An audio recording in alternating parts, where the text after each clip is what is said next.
Geraldine and Josh Blackman relationship story.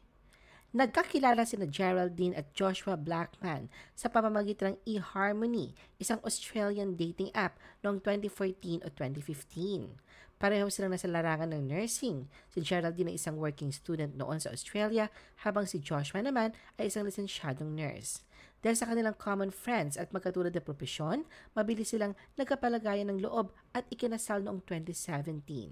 Nakilala ang Blackman family sa social media dahil sa kanilang mga video na nagpo-focus sa interracial marriage, isang Filipino wife at Australian husband. Napamahal din sa kanilang followers ang kanilang mga anak na sina Jet at Nemo. Noong nakaraang taon, bumisita sila sa Pilipinas para sa ilang commitments at endorsements. Pumirma rin sila ng kontrata sa Sparkle GMA Artist Center.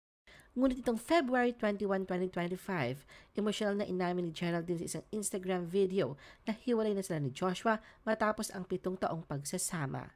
Bagamat hindi niya isiniwalat ang dahilan ng kanilang paghihiwalay, tiniyak niyang maayos ang kanilang relasyon bilang magulang sa kanilang mga anak.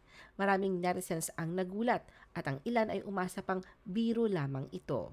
Ngunit ayon kay Geraldine, hindi ito isang prank. Mananatili silang co-parents para sa kanilang mga anak.